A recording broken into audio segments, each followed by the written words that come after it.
Hello everyone, welcome to my channel where we talk about the things we love like gaming, shows, and anime. Jade is my favorite female character to the series. She became a secret character in Mortal Kombat 2, but she wasn't yet playable until Mortal Kombat 3. Yesterday, we took a look at 10 awesome facts on Reptile, the secret character of Mortal Kombat 1, so I thought why not make the next one be based on the sequel's secret female character, Jade. So sit back all you MK fans, grab a mushroom, and prepare to hear 10 awesome facts you probably didn't know about Jade. Let's begin.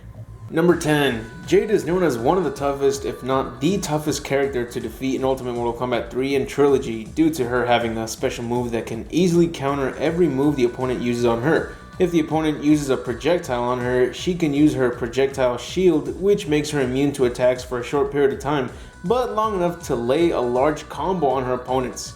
If you try keeping your distance from her, she will use either her boomerang that can target in every direction, or she'll use her shadow kick. And if you try blocking them, she'll repeatedly spam these moves until she gets what she wants. Number 9. If Jade had been the one to defeat Blaze in Armageddon, she would have had Blaze's godlike powers transferred into her, and she'd be instructed to make true to whatever she desired the most. Then she would have let out a tremendous shriek that would split open the pyramid they were on, and as she inhaled, the forces of darkness would be sucked inside the pyramid, and then the pyramid would seal itself, trapping them in there for eternity. Jade would have become the true hero of Mortal Kombat, unlike most of the characters who would prefer to use the new godlike powers for their own selfish needs. Number 8. In Mortal Kombat 2, Jade will occasionally drop down before a match begins, and she'll give the player clues on how to reach her. One of the clues she says may sound like it has nothing to do with finding her, as it sounds more like she's dissing Street Fighter's Chun-Li, because Jade will drop down and say Chun-Who? But this actually is a clever hint on finding her because Chun-Li is known for her incredible strength in her legs, and this hints the player to use only low kicks.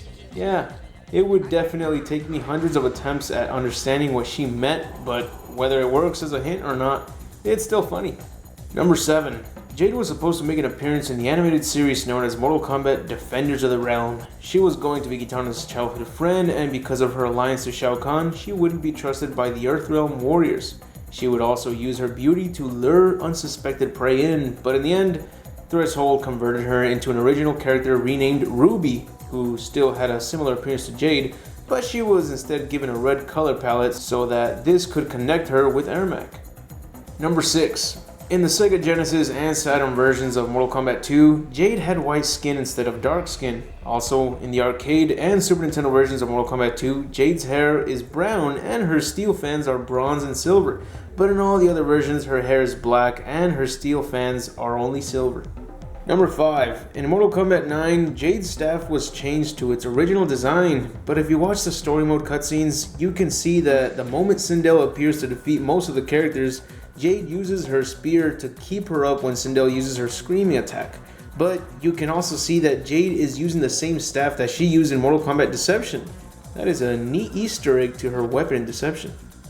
Number 4. In 2005, Jade was a representative for Girls Gone Wired, a 4-part TV show on G4 that featured what was considered as the sexiest female video game characters of the year.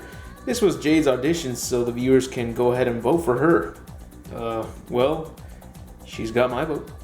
Number 3. In Mortal Kombat Conquest, there is a character known as Kali who bears a huge resemblance to Jade's character. She is Edenian, she is also Kitana's best friend, and she also trained with Kitana growing up, so you can pretty much tell that this was supposed to be Jade. But since the show was cancelled far too early, ending with only one season, the creators probably had plans to build this character into becoming known as Jade eventually.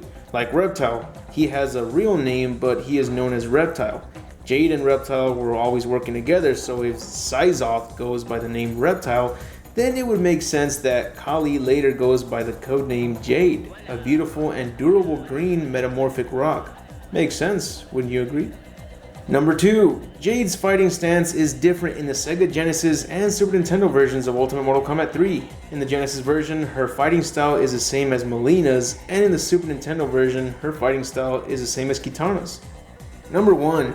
Jade's ending in Mortal Kombat 9 shows us that if Jade were to be the one who defeated Shao Kahn, after the fight, she would fall unconscious and she would then have a dream where she meets an unknown woman who claims to have been watching the events over the centuries that she's been around because, just like Kitana, Jade is also over 1,000 years old. Then the woman tells Jade that Shao Kahn's death must be reimagined, and the next thing you know, the woman possesses Jade's body and she awakens into the mortal world.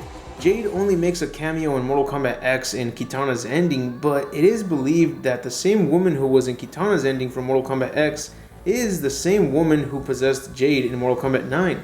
So maybe this is building up for a new powerful female character who might appear in the next Mortal Kombat game. Maybe she could turn out to be the next antagonist of the story. And that's it for the video. I hope you enjoyed it, and if so, please leave a like, share with others, and subscribe if you haven't. And don't forget to click on the little bell icon next to the subscribe button to notify you of every new video that gets uploaded to the channel. And if you'd like to support me on Patreon, check out the link in the description, and follow me on Twitter to find out which videos are up next. Anyways, I'll see you all tomorrow, and remember to have an awesome day.